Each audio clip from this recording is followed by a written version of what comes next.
What's up mga katropa? Tayo nagbabalik naman sa isang pinamagatang Minecraft. So guys, ang goal natin ngayon ay gagawa tayo ng wall.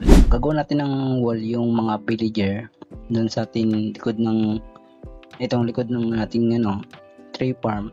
Ngayon, nandito ako sa ating tree farm kasi kaputol ko lang ng mga puno. Sobrang dami kong pinutol ng puno, tingin nyo. Daan. Pero kukulangin pa yun.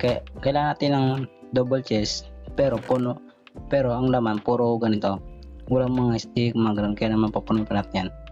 Ngayon kukuha ko ng tingin nyo, may marami pang na naka-stock dito kasi puno yung ating chest kaya naman yun. Ngayon kukunin natin to, tapos ililipat natin dun sa ating villager para hindi na tayo mahirapan mag transfer, hindi na tayo balik-balik kapag gagawa tayo ng wall. At saka mayroon doon may doon double chest ano ba yun, nabulol pa ako. Ayun, may double chest doon. Ngayon pupunta tayo doon, tapos pupunin natin ng kahoy. Kaya naman babalikan ko lang kayo kapag napuno natin tong chest na yan. Okay, let's go. Okay, last one. Okay, yun. Okay, napuno natin siya. Ngayon at saka tinabunan ko na rin to yung dito, di ba may butas dati dyan, tinabunan ko yan kanina lang para hindi na tayo ayoko kasi may butas dyan at saka siguro may balak ako lagyan ng tubig yan kasi masyadong ilalim siya parang pwede siya lagyan ng tubig ganun, pero pag-isipan ko muna kung lagyan ko siya ng ganun. Ngayon gawin na natin yung pader. Okay, kuha tayo ng isang ganito. Sige, dalawa na. Yan. Tapos hindi ko alam kung ano yung harapan dito pero pag-isipan ko na kung anong harapan. Okay, dahil nasukat ko na siya, ngayon dito siguro ang pintuan niya. Diyan, dito ang gate. Yung sisirain ko lang itong mga to. Teka lang, tapang ko lang ito yung seed na to. Okay, dahil may daanan doon, dapat isip natin siya konti. Hanggang dito siguro, no? Hanggang dito. Sige. Itong gagamitin kong panggawang pader, yung kahoy lang. Kasi marami naman tayong inipon na kahoy. Ayoko naman gumamit ng mas maganda sana kung bato, kaso sobrang tagal. Mahirap pag mining ng mga bato, sobrang tagal mo sisirain, ganun. Siguro yung peto nila mga 5, 1, 2, 3, 4, 5, yan 5 dito, tapos yan susukatin ko muna siya kung gaano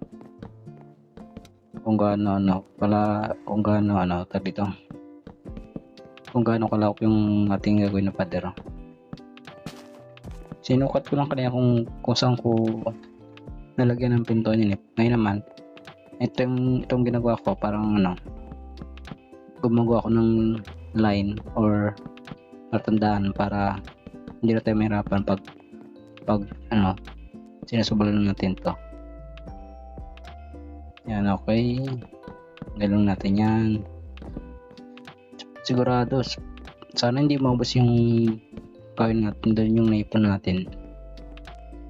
Siguro mga kalating chest na maubos na yan. Hopefully na hindi ito masyadong magastos yan. Okay, dami natin yan. Okay, yan. Kaya ako gagawa ng ganito ng pader kasi para siyang inspired sa dito sa Attack on Titan. Kung alam yung anime niyan, panigurado malalaman niyo kung bakit ko ito ginagawa. Ang mga Titan dito yung mga zombie, ganun. Kunyari Titan sila. At yun, ibusong lang to. Paggabi na kasi, okay ko na tinigaan. Tulog. Sobrang matrabaho yung paggawa ng ganito, pero nakaka-enjoy naman. Yung paggawa ng mga wall, tapos iba pang structure. Kahit masyado siyang nakapagod dahil sa mga pagkukuha ng mga resources, pero nakaka-enjoy naman. kahit mahirap magkuha ng mga kahoy, ganun. Okay, at saka ang kagandahan sa Minecraft kasi kahit ano yung build mo, magagawa mo. Tulad din ng ginagawa ko, pader.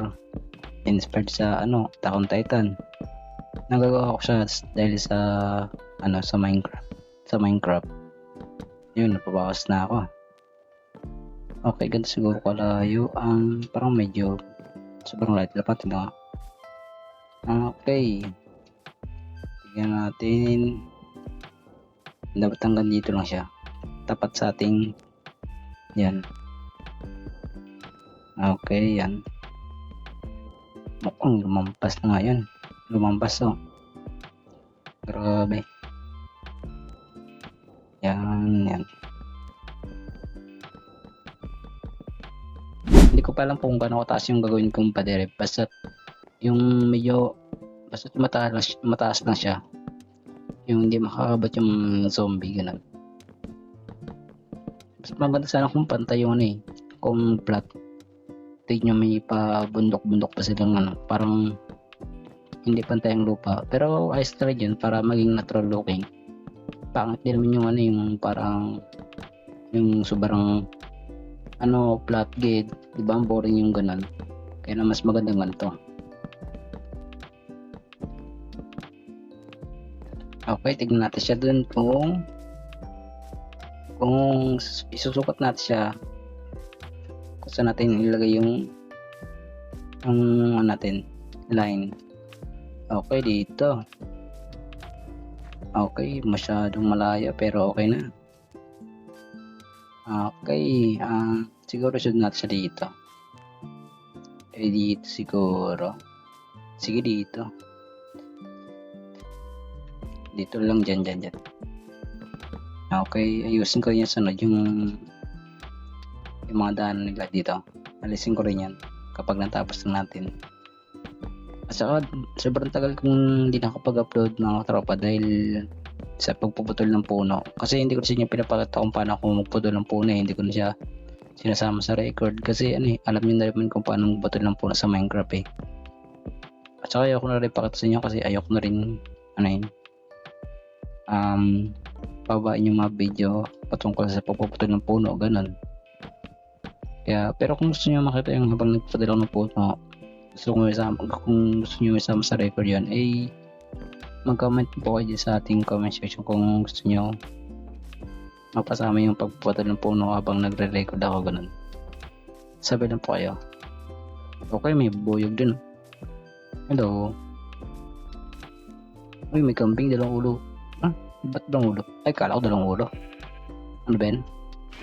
Tinakot niyo ako Kala ko dalawang ulo. Ano ba yan? Bigla akong nagulat. Okay, patinitin to. Okay yan. Saan ang chest ko? Ayun pala. Okay. Grabe, sumubra pa pala dito. Okay yan. At saka yung pader na gagawin ko, hindi lang siya parang ganito lang, papatasin natin. Lalagyan ko pa siya ng ganito, parang idodoble ko siya ganun. Kunyari makapal, pero yung sa loob hollow, pero lagyan ko naman ng tubig sa loob para wala mag-spawn ng mga zombie sa ating Lalagyan ko pa ng tubig para wala talaga mag-spawn ng mga kasi kapag hindi mo nilagyan ng tubig yun, magkakaroon ng mga zombie ganun. Kaya naman maganda maglagay ng tubig dito. Yan, tulog pa na ako. Okay. Ngayon, natapos natin yung kanyang pader sa ating dito. Hindi gagawin. Magabilang tayo ng teka lang. Yung pintuan niya Saan ba yan? Ayun, kita ko na. Ngayon, magabilang tayo ng 5 ng pagganito. Pero, saan ang pintuan niya? Saan? Okay, dito. Diyan. 1, 2, 3. Ay! Ang grabe, ang galing. tayo dun. Oh, grabe katakot yun. Oh, grabe. Ay, okay. Magbilang tayo ng 1, 2, 3, 4, 5. Yan. Pag na to, tapos maglagay pa tayo ng sobra. Tapos yan. Ipapadrop natin yan dito. So, hi mga katropa.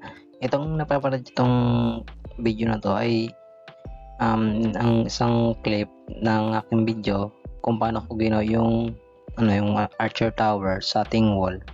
Kasi mga katropa, hindi ko ni-record yung kung paano na siya ginawa kasi nagloloko yung mic ko, kaya hindi ko na siya sinama. Ngayon, ipapalawan ko sa inyo kung paano ko ginawa yung wall na yun. Yun, una, ang ginawa ko yun, ganitong ginawa kong wall. Ito yung wall, tapos nagbilang ako ng 5. 1, 2, 3, 4, 5. Yan, tapos nalagay ka ng ganan, tapos yan. Ganon siya mga katropa, ang ginawa kong wall. Yan, tapos nilagyan ko siya ng mga tubig-tubig sa loob ng wall. Sa loob ng wall ng dito dyan. Tapos nilagyan ko siya ng ganito, ng ganan. Para siyang pagdagdag ng detail, ganon. Tapos next naman ang ginawa ko, yung hindi ko nasama sa video, ay gumawa ko ng Archer Tower. Yan. Nagbilang lang ako ng dito ng 5. 1, 2, 3, 4, 5. Tapos yan, ganan. Tapos dito yan. Tapos yan. Lagay ng ganan.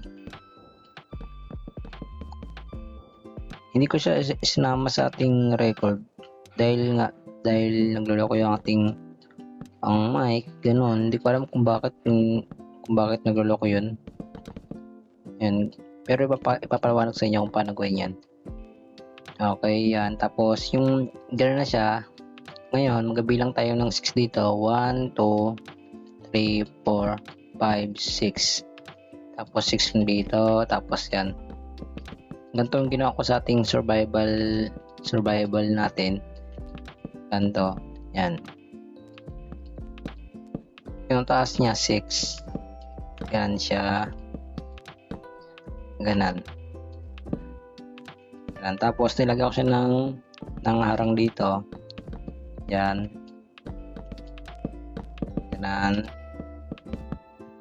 Next part natin ginawa ay naglagay tayo ng andito ng ganito. Tapos dito natin nilagay yung ladder. Yan. Tapos naglagay lang ako dito ng mga stair dito sa bawat kilid para magkaroon ng design ng ating Archer Tower. Nakaganan siya. Ngayon, ganun na yung tsura niya. Tapos nilagay ko siya ng ganito sa loob ng ating wall ng ganan. Yan. Tapos yung dito naman nilagay ko siya ng ganito, ng mga ganan. Tapos ganan. Tapos nilagay ko siya ng mga ganito tulad ng ganon. Yan, mga ganan. Yan. Diba? Ganan. Tapos nilagay ko ng ladder dito para magsobra. Yun. Tapos naglagay lang ako ng mga torch dito. Dito banda. Yan sa gilid. Yan. Ganun siya. Ganun pagkuha ko sa ating Archer Tower na hindi ko nasama sa ating record.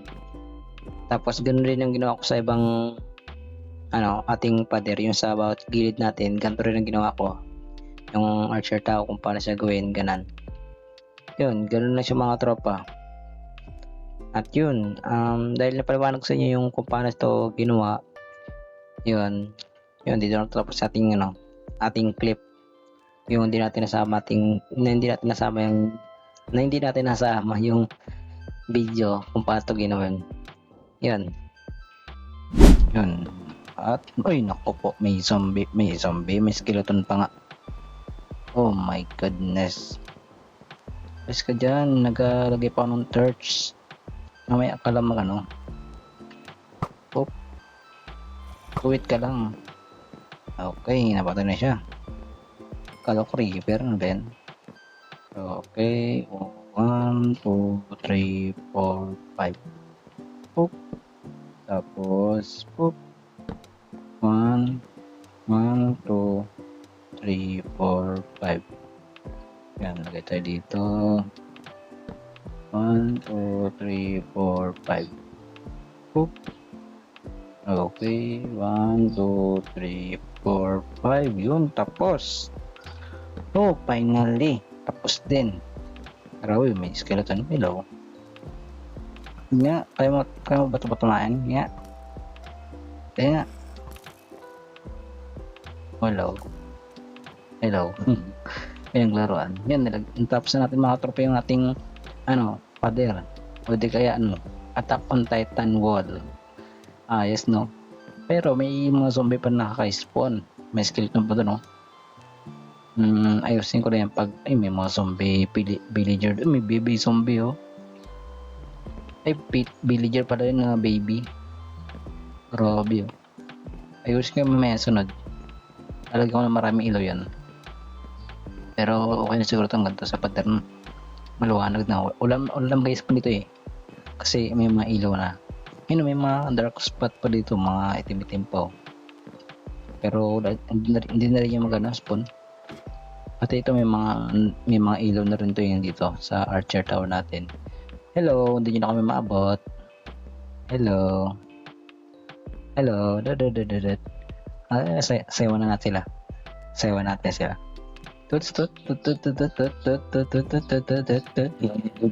Ano ba yan pinagagawa ko? Tapos may panton, no? Yung phantom. Sa full moon na yun na lumalabas yung phantom na yun, eh. May mga zombie dun, no? Hello. Hindi mo sila na-quarantine yung mga villager, kaya hindi nila sasaktan yung mga villager natin. Grabe, kapagod gawin to. Oh, grabe. Parang taas na dito man daw. Diba? Ang angas ng go natin dito sa pader, no? Tapos may mga ganda-ganda pang design. Tingnan nyo.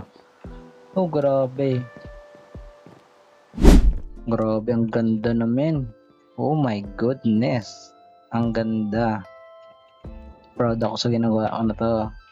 Grabe, ang ganda talaga. Uy, nakakainggit.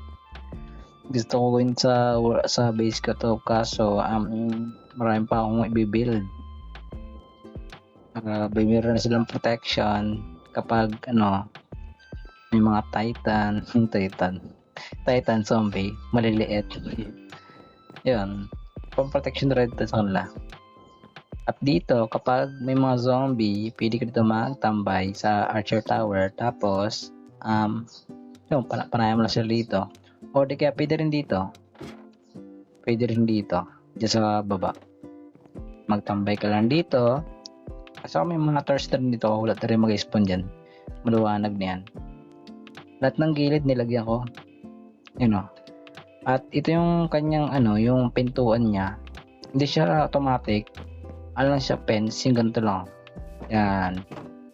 Ganito lang siya pintuan. Hindi na rin sila makakapasok yung mga zombie. Pero na sa mga spider, ganon. Kaso yung spider hindi naman nagapang-atake sa villager. Yung spider gapang-atake na sa mga iron golem kapag maggagawa tayo ng iron golem dito. Pero maglagay pa ng iron golem eh. Pero yun, kailangan ko muna ng pumpkin, yun. Pero madali naman yan gawin eh. Marami naman tayong iron block. Tapos yung yung labas or yung pinto niya, nilagay ko siya ng mga parang stair. Stair pala, yan. Para magkaroon ng detail, para siyang pintuan talaga. Tignan, ang ganda siya tignan, diba? Tapos yung labas naman, yan, nilagay ko siya ng torch dito. Nilagyan ko ng 4 pens, tapos torch sa taas, yan. Magkabilaan yan. Tignan yung labas. Ang grabe, ang ganda na ito, men. Tignan niya. Uy, ganda, oh. Grabe, ang taas. Grabe, ang ganda, oh. Grabe. Wala namang kalaban, mga Grabe, ang ganda product sa ginawa ko na to. Oh, grabe, sulit yung pagod, pag pag grind ng mga pagkuha ng mga kahoy para nandito, sulit. Grabe. Wala talagang nasasayang kapag gusto mo ang isang bagay, makukuha mo talaga. Gaya na to, nakuha ko natin yun. At saka yung bata pa lang ako, gusto ko magkaroon ng mga wall. May di kasi ako gumawa ng mga wall nung bata pa ako. Kasi inspired ako sa Attack on Titan. Yung mga wall, para hindi makapasok yung mga Titan. Yun na inspirasyon ko ang ginawa ko para hindi makapasok yung mga zombie. Nung bata kasi ako, hindi gantong klase yung wall yung ginagawa ko. Bale, isang ganto lang. Yung ganto lang, wala lang mga gantong daanan. Isang ganto lang talaga. Yung isang block na to, yan. Ganun lang siya. Ang ginawa ko ngayon, nag-improve na rin ako sa paggawa. Tingnan, may mga daan rin dito, may mga ganito na design, Tapos may mga rin, Archer Tower. Yun. Pwede ka pang umakyat, grabe. Medyo nag-improve ako sa pag-build ng wall. Hindi guys sa mga napapanood niyo sa mga ibang YouTuber na magaling mag-wall. Yun ang magaling. Ang magandang gawa nila. Pero sa akin naman to parang improvement para sa akin, ganun. Yan, pero okay na rin to yung gantong kuha ko. Sulit naman yung sulit naman yan, tignan nyo, grabe. Siguro sa sunod lagyan ko to ng relays, ganun, para hindi na tayo magtakbo-takbo kasi nababawasan yung hunger bar ko, ganun. Siguro paplanuhin ko pa, maghanap ako ng mga mine shop sa ilalim ng lupa. Kung makahanap pa ako ng mine shop, kukunin ko yung mga relays, tapos yung mga yun, para lang dito, magapandar lang ako dito, diba? Mas maganda yun, para ka nang naka roller coaster. Oh, speaking of roller coaster, go kaya ako ng roller coaster sa sunod na video natin, mga katropa. Siguro pero sa pagsipan ko pa kung gagawin ko yun, kaso magastos kasi sa iron yun pero marami naman tayong iron dun sa ating iron farm pwede naman tayo mag AFK lang yun. At yun, tapos din natin, grabe, sa wakas. Grabe ang ganda ng view dito kapag dito ako tumambay kasi dagat, tapos may mga puno-puno pa. Ang galing. Ganda ng view, tingin nyo. Grabe, ang ganda ng view, men. At yun, mga katropa, at dahil natapos na natin, mga katropa, yung ating Attack on Titan wall or wall sa ating villager, ay dito natatapusin yung ating video. Ayun, makita kita sa susunod na video, mga katropa. Paalam.